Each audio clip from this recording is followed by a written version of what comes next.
Now, an award-winning documentary tracing the rise of the World Scout movement.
The popular image of the scout, hiking and camping, forever doing good deeds, is one of the most recognized figures in the world.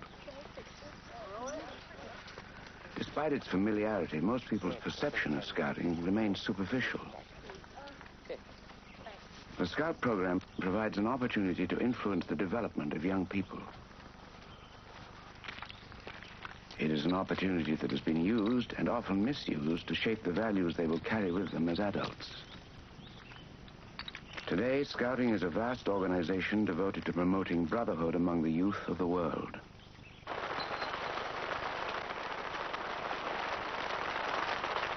Every 4 years, thousands of young people convene at the World Scout Jamboree to experience their common humanity. The World Jamboree celebrates decades of Scouting history and tradition that have their origin in the imagination of one unusual man. You've come from long distances to meet me. I'm very grateful to you for it. I'm so grateful that I haven't turned on the rain as usual. He was proclaimed Chief Scout of the world, and for over 30 years he led a devoted multitude of Boy Scouts and Girl Guides. But I thank you very much indeed for coming. Best of luck to you. Good camping to you all.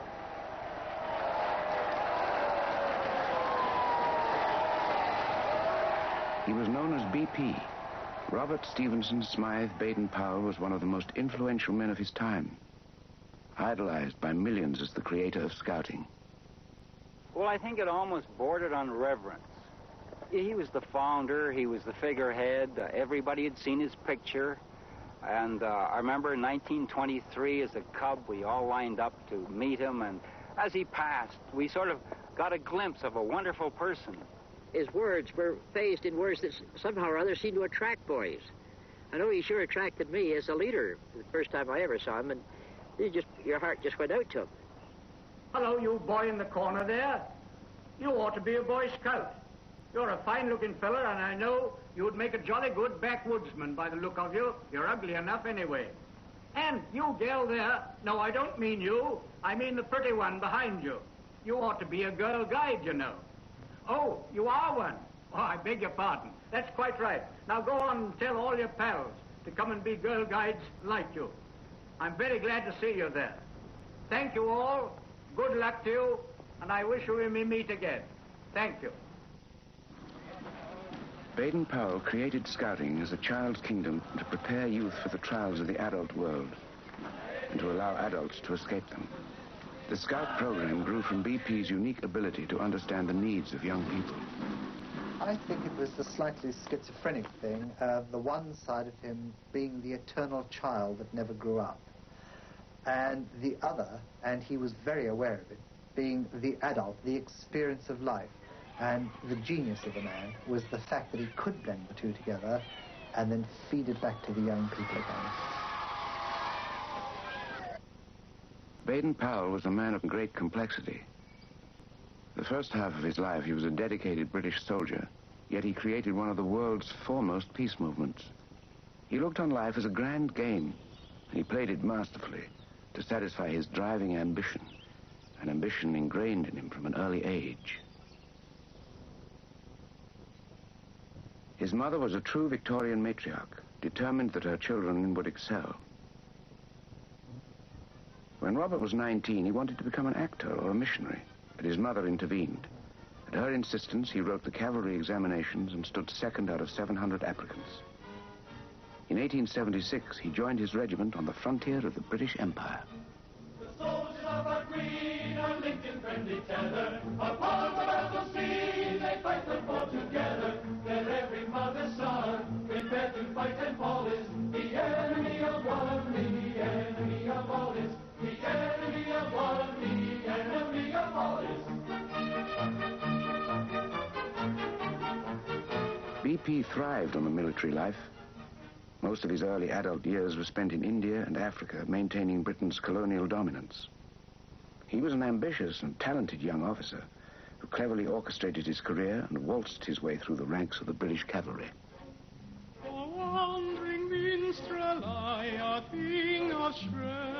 BP often drew attention to himself as leading player of the regimental light opera, but socially he remained a loner. Baden-Powell's first love was a solitary life, pursuing his own adventures. By the mid-1890s, he had achieved a considerable reputation as a cavalry scout. The challenges and dangers that were part of scouting allowed him to escape the regimentation of military life. Never one to pass up an opportunity, Baden-Powell compiled his thoughts on scouting into a training manual for soldiers. To ensure his talents were recognized, he sent autographed copies to every important British commander. By the age of 40, he was a full colonel, the very image of the pride of the British Empire. He is an Englishman. He is an Englishman. Oh, he himself has said it, and it's greatly to his credit that he is an Englishman. He is an Englishman. As the 19th century drew to a close, England was the wealthiest and most powerful nation on earth. Britannia ruled the waves, and her queen, Victoria, reigned over a third of the world's population. The British were certain their empire would last for 1,000 years.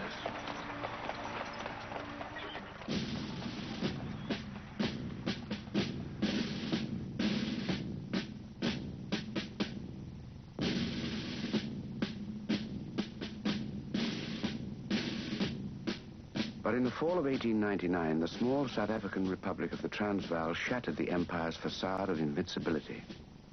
The Boer homesteaders were determined to rid their country of Britain's colonial influence. When the war began, the British expected to win in a matter of weeks, but their overly regimented troops were no match for the Boer commandos. The first months of the South African War were a disaster for the British, except for one peculiar episode, the Siege of Mafeking. Baden-Powell positioned his men in the small town of Mafeking. Within days, 9,000 Boer troops surrounded his garrison, but they did not launch an all-out attack. The Boer strategy was to bombard the British and wait for them to give in. The Siege of Mafeking had begun.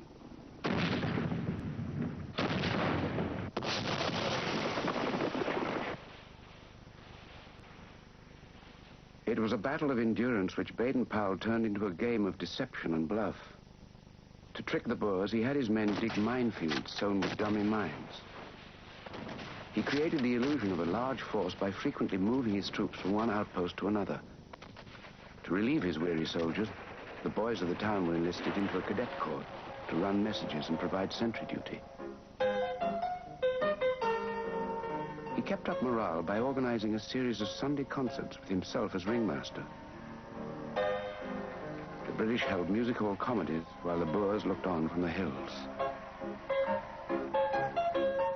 From a military standpoint, the Siege of Mafeking was insignificant, but it had an undeniable effect on the people of England. Realizing the public longed for a hero, the British tabloids sensationalized BP's antics into epic proportions. Baden-Powell was seen as a symbol of British courage and heroism. Unknown to BP, he was becoming a national celebrity, and the defense of Mafeking a rallying point for the Empire.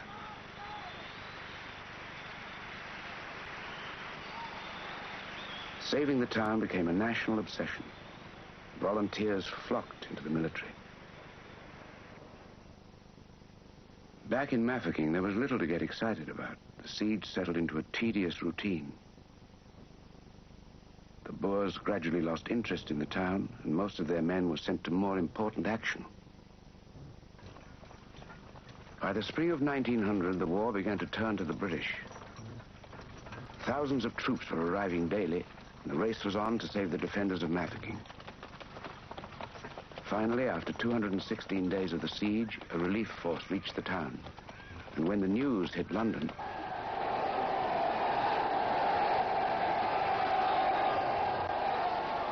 Baden-Powell became the hero of the British Empire.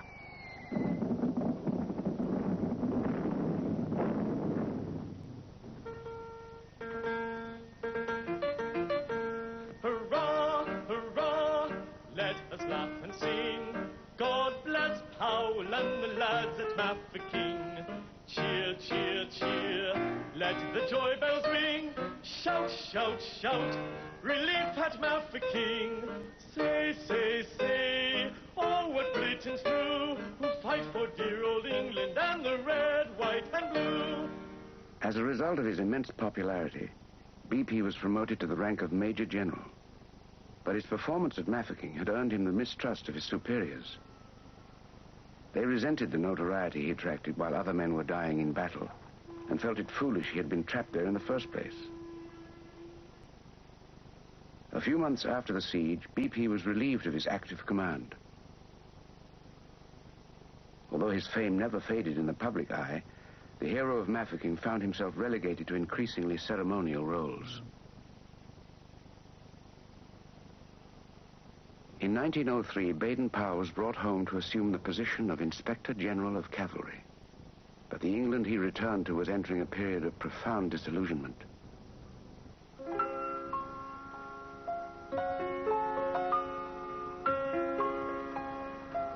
The military embarrassments of the Boer War left many Britons with the fear that the empire was in decline from within.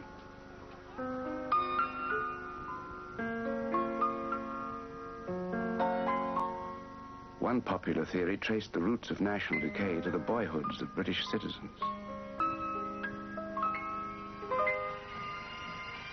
At the turn of the century, there were several groups dedicated to building character in boys and young men, the next generation of empire builders. The largest was the Boys' Brigade, which often asked BP to attend their public demonstrations. The brigade was created to instill discipline and true Christian manliness in boys through military drill and Bible study. While BP was impressed with the brigade's purpose and patriotic zeal, he was not impressed by the regimentation of its methods. Baden-Powell felt that a more imaginative program would attract more boys and go much further in building character in them. The hero of Mafeking found himself in a unique position to influence the youth of the day. A popular boys' magazine had run a series of articles based on his army manual, Aids to Scouting. The stories described his adventures as a frontier scout, and many boys emulated BP in their own scouting games. It occurred to Baden-Powell that some form of organized scout training would benefit boys and the empire.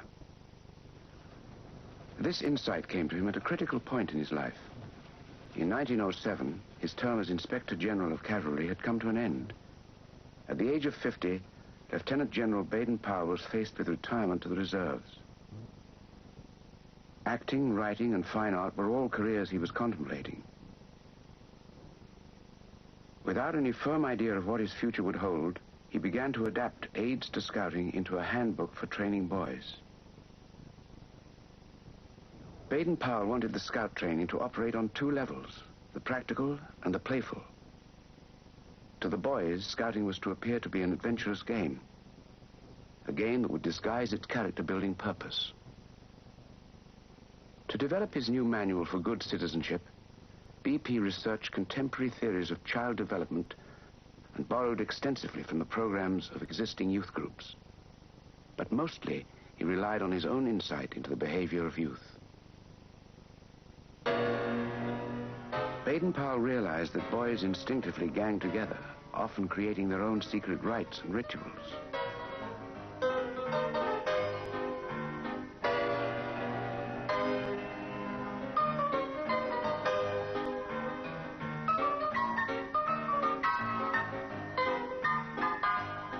He also knew that within the group, a leader would naturally emerge. BP felt that by influencing the leaders of the upcoming generation, he could influence the destiny of Britain. Baden-Powell's perception of what would appeal to boys was deeply rooted in his own childhood. As a boy, he attended Charterhouse, one of England's finest schools. He was among the privileged elite who were destined to become the leaders of their generation. But Baden-Powell made little use of his scholastic opportunity. Although he was considered to be a bright enough boy, he often fell asleep in class. He found his lessons to be complete drudgery, and school a confining prison. But after school, in a nearby woods out of bounds to students, he found an ideal setting for his lively imagination. Alone in the woods, he lived the life of a frontiersman and spied on his teachers from the treetops. His own experience of youthful independence was injected into scouting. In July of 1907, he was ready to put his program to the test.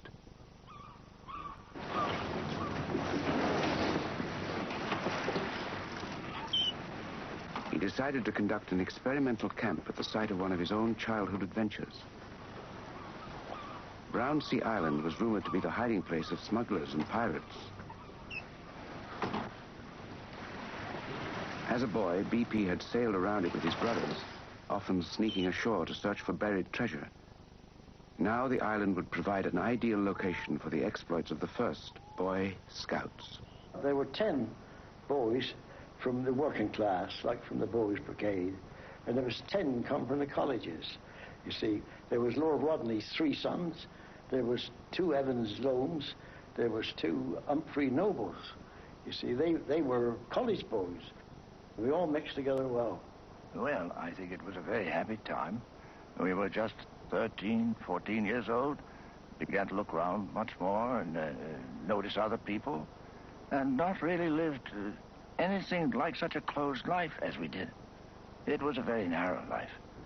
But for scouting, meeting other people, learning things, really opened the world to us. BP brought the boys together and formed them into 4 patrols. He wanted scouting to appeal to all boys and promote harmony in England's stratified social system. He instructed the boys in camping, life-saving, and patriotism, all taught through stories and games. But the highlight for each patrol was the overnight camp they spent by themselves. That night, the boys had to make their own biscuits, scout style, in someone's coat. And when we got about 100 yards off of the castle along the sand, we pitched there to do this. And we got down, I got down on the sand with this coat and this flour, and was mixing it up. And you know, there was millions of little sandhoppers jumping into it. So, you know, I kept on mixing them in, and rolled them up, made them, and cooked them. They ate it, but I didn't eat none of it, because I see all these little things jumping in it. I couldn't fancy that, could you? It's terrible, wasn't it? The scout training captivated the boys, and they all joined into BP's new game with enthusiasm.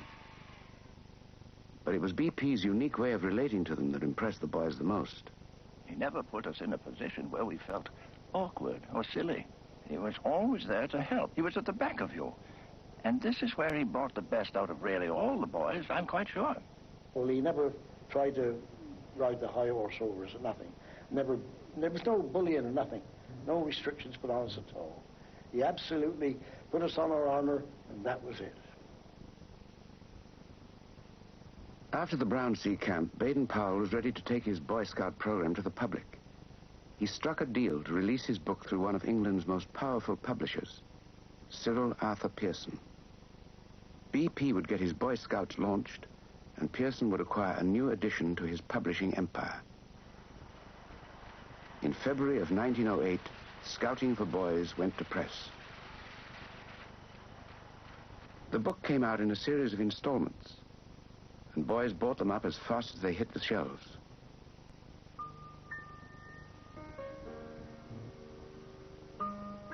They read of a new child's kingdom and camping adventures under the stars.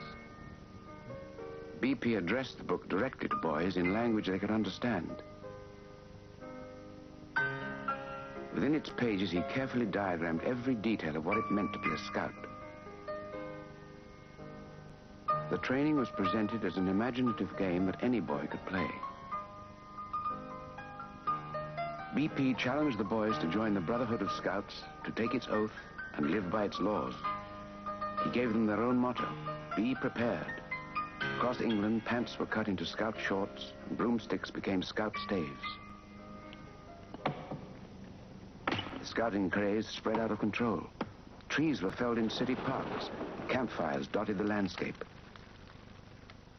Boys formed their own patrols and roamed the countryside searching for good deeds to perform. Before scouting for boys, they sought heroes to look up to. Now they could be heroes themselves.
He brought something quite fresh to us as small boys. Scouting was a game and an adventure, and the idea of spending much more time in the open to get to camping, lighting fires, cooking your own meals, it was really something new.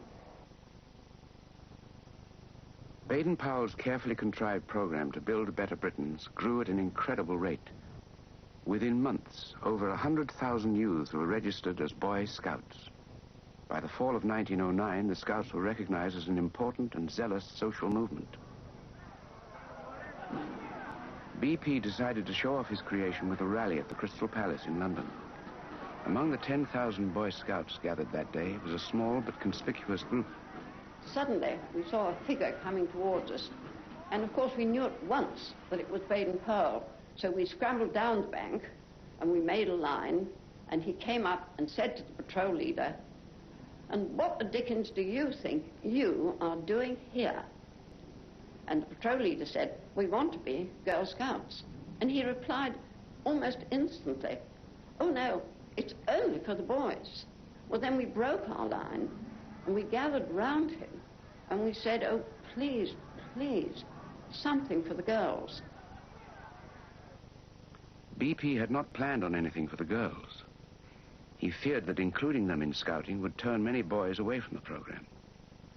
However, he did feel that women had an important role to play as efficient homemakers and cheery companions. So he created a separate movement for them.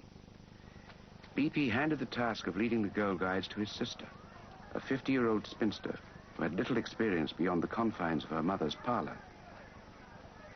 Agnes Baden-Powell fashioned the Girl Guides after the Victorian ideal of womanhood and titled her handbook, "What Girls Can Do to Help Build Up the Empire."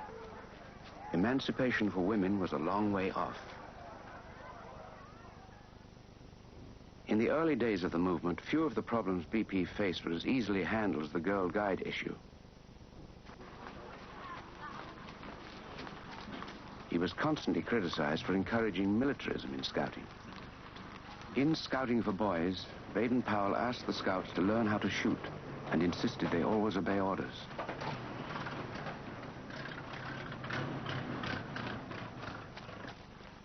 Scouts were also to be prepared to give their lives for their country. Like many Edwardians, BP believed that Germany might one day threaten England. This concern was part of his motivation to create Scouting. BP maintained the program's purpose was to build character, not soldiers. But many scoutmasters saw themselves as make-believe generals and came equipped with swords and pistols. BP attempted to rid the movement of these excesses by establishing local committees to monitor Boy Scout leaders and activities. But to his critics, the Scout staves still resembled surrogate rifles, and Baden Powell remained a general. Suspicions of militarism in Scouting were not easily dismissed.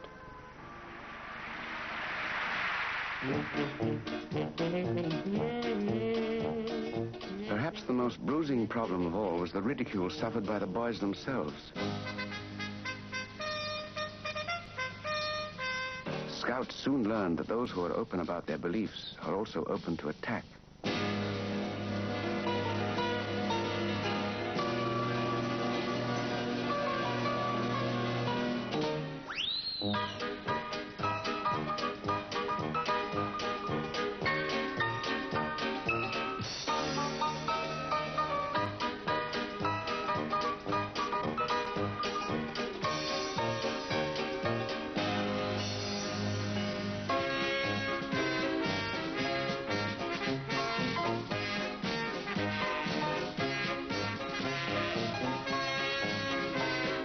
BP hoped Scouting would cross class boundaries.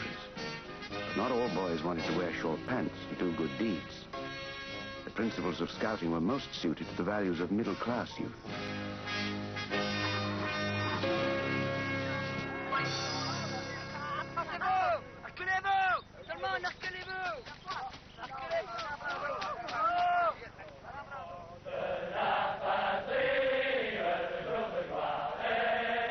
Baden Powell only intended to influence the young men of Britain. Suddenly, a new sphere of influence opened to him. Scouting for Boys had emigrated overseas, and translations appeared in dozens of languages. Parents of all nations wanted to impart the values of Scouting to their children. It was a solemn occasion when a boy took the Scout oath. He promised on his honor to be loyal to God and country and to obey the Scout law. A Scout's duty was to be useful and help others. A Scout was to be a friend to all and a brother to fellow Scouts. The program was seen as a potent formula to mold useful citizens. Nations from around the globe were inviting the founder of Scouting to inspect their boys. In 1912, Baden Powell embarked on his first world tour to promote the growth of Scouting.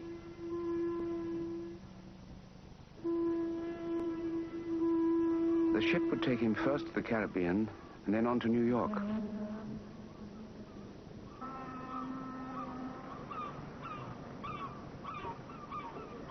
BP expected to spend the time preparing for his tour of America.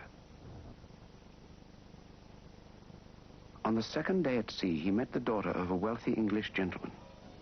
Olive St. Clair Soames was a shy and naive 22-year-old when she was introduced to the founder of Scouting. Instantly, and for the first time in his 54 years, BP fell madly in love. Remarkably, so did Miss Soames. To Olive and BP, it seemed they were destined for each other. They shared common interests and even had the same birth date, although they were born 32 years apart. BP felt it was improper for a distinguished British general to be seen swooning over a girl half his age, so they kept their romance a secret. They hid love notes to each other and rose before dawn for intimate meetings. They wanted to marry when the ship reached Jamaica, but decided to wait until the completion of his tour. Olive returned to England, and BP sailed on to America. They had been together for only 3 weeks.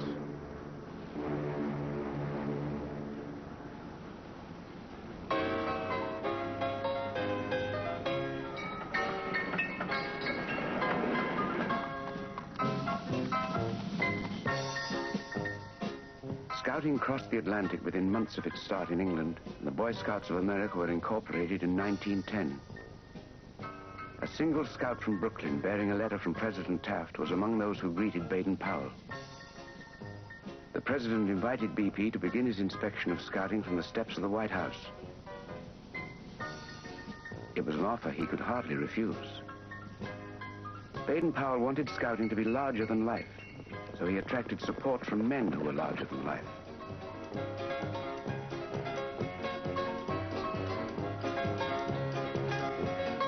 BP had cleverly referred to the exploits of Teddy Roosevelt in scouting for boys, and the former president had adopted scouting as one of his pet causes. Beyond extolling the benefits of outdoor life, BP's program coincided with many values of the time. Scouting reinforced the traditional American virtue of service to the community. BP skillfully camouflaged the chore by presenting civic duty as the challenge to perform a daily good turn. It was one of the attractions that made scouting contagious. I recall one incident that illustrates that. One day in school, I was in the 6th or 7th grade, a notice came in for all boys in the room who were scouts to report at the office. There was some special occasion, some reason for that. Every one of us got up and left the room with the exception of one lad. He was from a rather prominent family too, but he hadn't joined the scouts. He did shortly after that.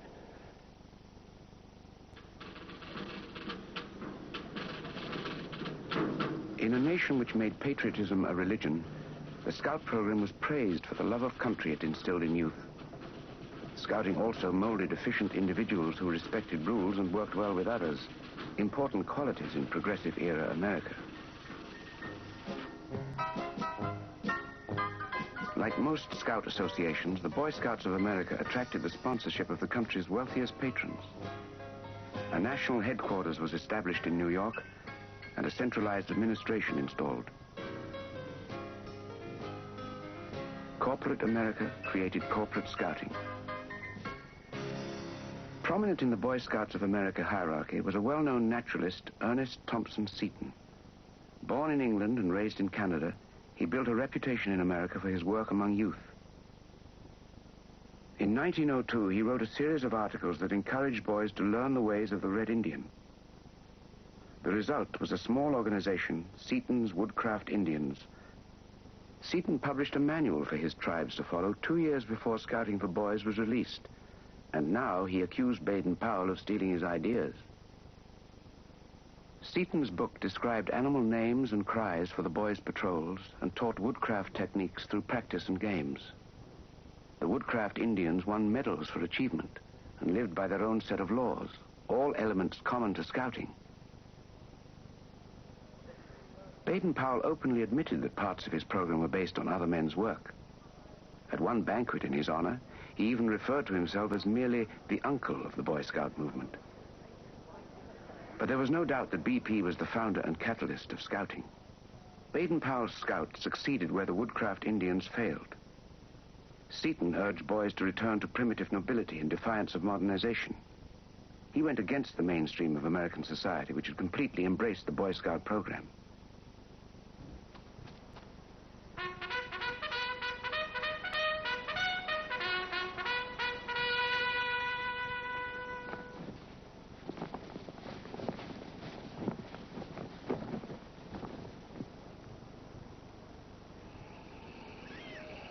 The developments in the United States were paralleled wherever BP went. His tour took him to the Pacific Islands, the Orient, New Zealand, Australia, and Africa. But Scouting was not the only thing on his mind. Throughout his tour, he and Olive maintained their romance by mail. Olive waited 6 months for BP to return to England.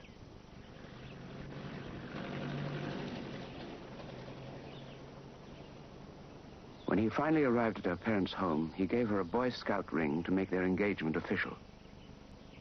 Olive was sure of her love for BP, but not quite so enthusiastic about the adulation that came with him. When she heard that the Army, the Navy, and the Scouts had planned a great display at their wedding, she asked BP to elope. They compromised and took their vows in a small family ceremony. On the very day of their anniversary, Olive gave birth to a son, the first of their 3 children. They named him Peter, after their favorite play, Peter Pan. The events of the past few years were a period of remarkable change for Baden-Powell. In the wake of his world tour, he reappraised his view of Scouting's ultimate purpose. By 1914, BP began to perceive of the Boy Scout program as a way of fostering brotherhood among the youth of the world. It was an aspiration that was shattered by the horror of the First World War.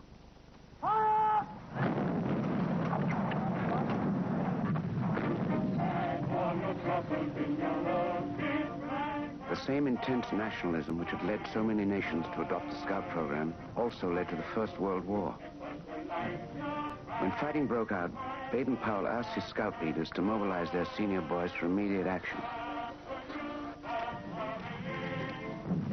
In Baden-Powell's view, the men of peace-loving countries were bound by duty to defend against those nations who failed to share the brotherhood ideal. Among the first wave of volunteers were 150,000 former Scouts who quickly learned the harsh realities of trench warfare. Defending the ideals of peace became Baden-Powell's obsession throughout the war years. He wrote 2 books, Marksmanship for Boys and Quick Training for War. On the home front, he had his Scouts run messages for the War Office. They filled in wherever they could, replacing men who had left for the front. They guarded bridges and patrolled the coast. Some even lost their lives under enemy fire. When the war began, the Boy Scouts were America's largest uniformed force. They proved their value during the Liberty Loan drives, raising over $350 million for the war effort. But the image of the Scout, always prepared to serve his country, was a useful propaganda tool as well.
The needless slaughter of World War I lasted for more than 4 years.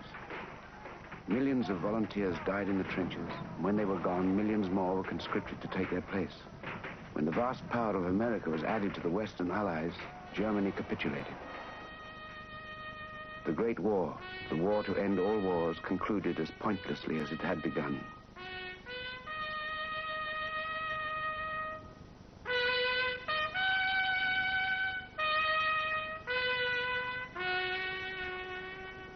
No one was left untouched by the war, but few people were more affected than Baden-Powell. There was an eerie quiet in the Scout meeting places. During the growth of Scouting, BP made close friendships with hundreds of young men. Now they were gone. BP never denied that it was the duty of men in peace-loving nations to defend their countries. But now he took it upon himself to ensure that the youth of the world would never again have to respond to a call to arms. He refocused his own mission and the purpose of Scouting throughout the world to promote peace and brotherhood among nations. A war-weary world turned to the Scout movement with the hope of breeding peace into future generations. It was a challenge BP and the Scouts were equal to. In 1920, Baden-Powell convened the first World Scout Jamboree, a celebration of the potential of youth. The Jamboree would bring together Scouts from around the world to experience their common humanity.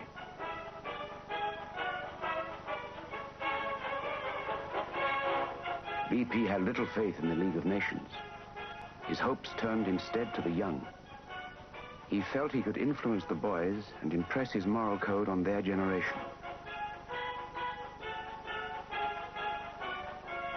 Scout mythology records that on the last day of the Jamboree, a single boy approached Baden-Powell and gave him the title Chief Scout of the World. In reality, BP had suggested this distinction for himself years earlier. The post-war years brought an important development for the Girl Guides as well. Olive Baden-Powell established herself as an enthusiastic leader and was acclaimed World Chief Guide. Throughout the 20s and 30s, the Baden-Powells traveled the world to promote the growth of the Scout and Guide movements. Together, they campaigned to encourage international brotherhood. BP had a very clear purpose for his Scouts. I think he really did feel that Scouting could expand throughout the world, because what he was saying to people is, it doesn't matter whether you're Chilean, it doesn't matter whether you're Mexican, it doesn't matter whether you're Indonesian, Australian, British. There was no reason why a moral code shouldn't extend across frontiers to foreign countries, because he'd lived in that sort of environment all his life. He really did believe that if he could get enough people to be Scouts in other countries following the same laws as each other, that there must eventually be world peace. Baden-Powell's vision for Scouting was not unusual for the times. In the decade after the war, plans for peace were greeted with optimism. BP's efforts were among the most promising. In 10 years, his following had increased tenfold, surpassing 1 million. They represented every race and religion of the world, and they were eager to follow the word of the Chief Scout. And now I would ask you to listen to your promise and think it over as you've never thought before. You promise, on my honor, your honor, mind you, to do my best, to do my duty to God and to the King, and to obey the Scout law. Will you do your best? Answer me.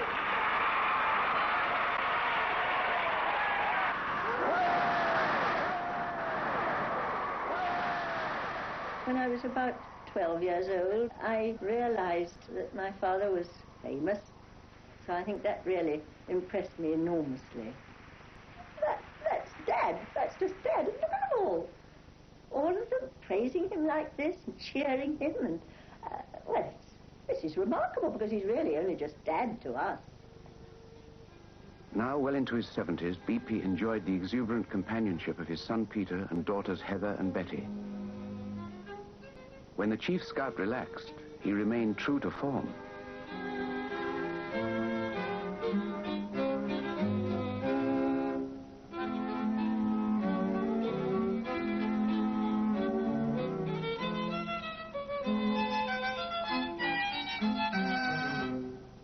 He tried to help us to develop every talent we had in the same way that he was encouraging other people's children to do the same.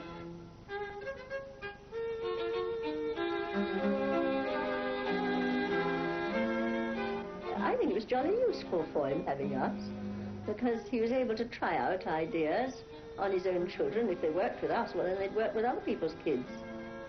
And there's no doubt at all that his greatest joy was having a family life. My father and mother were the most devoted couple you could imagine. Mum rather ruled him in a way over his physical welfare, just as though he was a small boy. And he used to behave like a small boy, and he'd pretend to cry and grouse and say, I don't want to put on a sweater, I'm not cold. And she'd say, now come along, darling, behave yourself. And they'd have some sort of a silly play as though he was just a naughty small boy. They were great fun in that way. They played up to us in a most amusing way together. Now I'll say a word to you who are parents. We try to make these boys and girls into what we call the 3 H's. That is, happy, healthy, helpful citizens. And you will find if you send your boys and girls to the Scout or Guide movement, we help the schools. They teach them knowledge in order to succeed in their examinations and so on, and we teach them character so that they may succeed in life.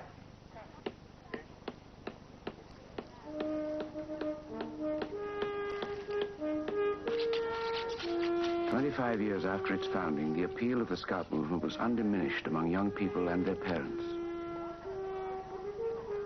The novelty of the program had long passed, but Scouting proved timeless in its appeal.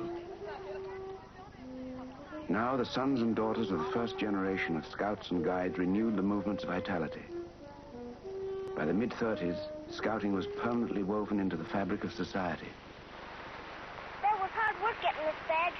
I'll say it took me a year and 8 months.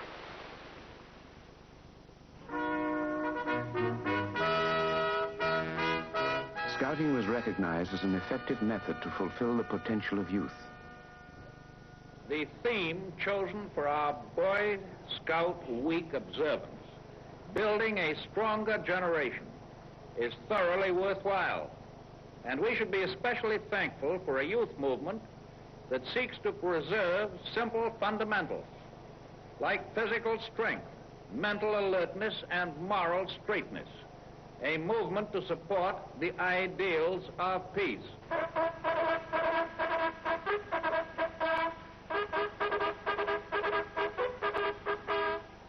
Baden-Powell's drive for peace reached a crescendo in 1933 at the 4th World Jamboree in Godolo, Hungary.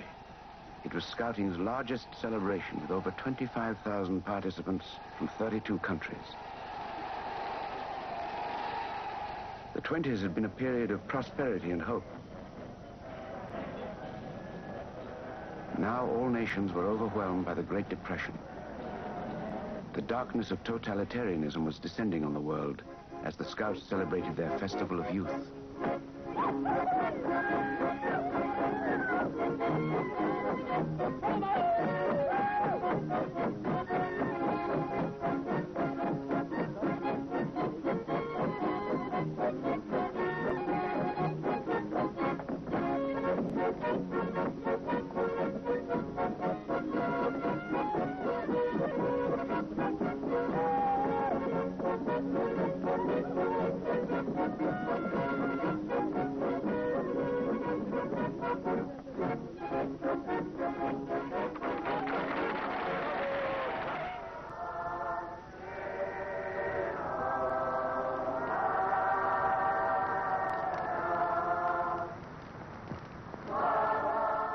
Several months before the Jamboree, 1,000 Scouts representing Germany had registered to attend. They never left home.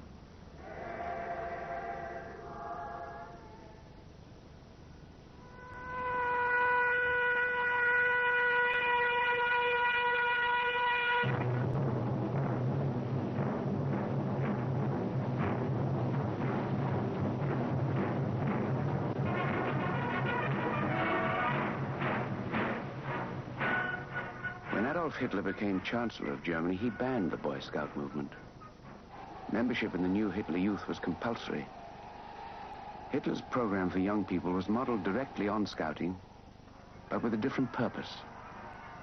His principal aim was to indoctrinate the upcoming generation with Nazi ideology.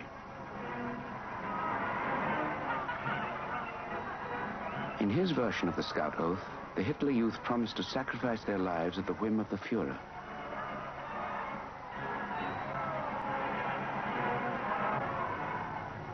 The Hitler Youth were the future of Germany, and they numbered 8 million, more than double the amount of Scouts in the rest of the world. Baden-Powell intensified his drive to promote world peace.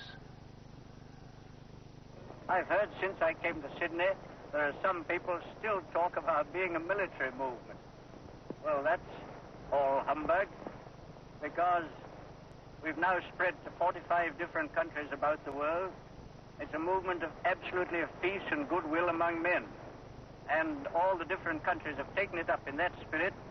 And I suppose that amongst our 3 millions of Boy Scouts and Girl Guides, there's not one who doesn't feel the bond of friendship and comradeship and brotherhood with those of other countries. This sense of brotherhood was very real among those who were Scouts, but the movement had not reached everyone. Those who did join eventually discovered that the laws they followed were not easily applied to the trials of adulthood. For every boy who never grew up, there were thousands more who did.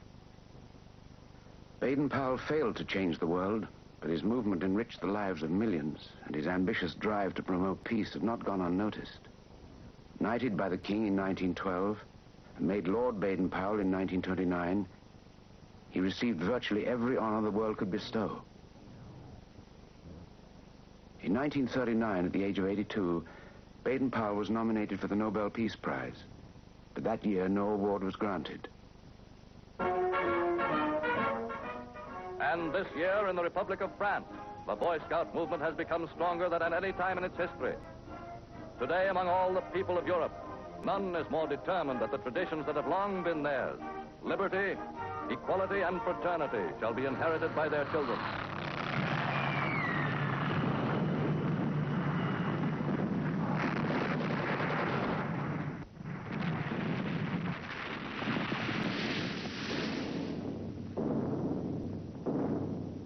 Oh, he was shattered. There's no doubt about it. He was very, very disillusioned and very upset. But by then he was a very old man, and he realized that this was beyond him, that all he'd worked for was just falling into decay and ruins. He must have been very broken, because it appeared that he was. By the way he went to Kenya, by the way he didn't really wish to come back to Europe.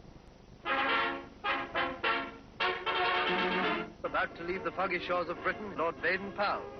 I wish you were going with me, a lot of you, not only to see the place, but to settle there in that happy country. So come along in your thoughts if you can't come of yourselves. And you'll remember that there are crowds of your brother Scouts out there ready to welcome you. And so from fog into sunshine went this amazing veteran who never seems to grow any older. Baden-Powell spent the last 2 years of his life at his retirement home in Nairi, Kenya. He never lost faith in his movement, and he never stopped urging the Scouts to renew their brotherhood when the war was over. I can remember his peacefulness. He was very peaceful by that time, rather resigned to being out of things and leaving things to other people.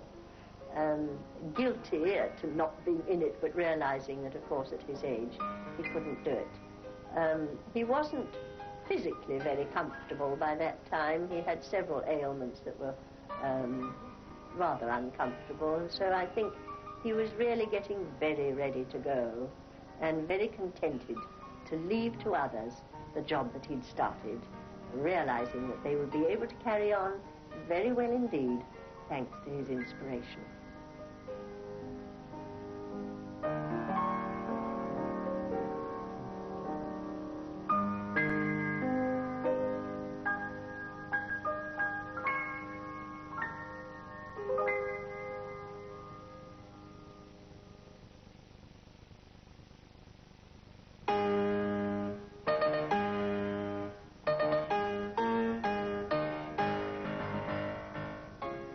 That programme will be discussed in BBC One's Open Air tomorrow morning at 11:35.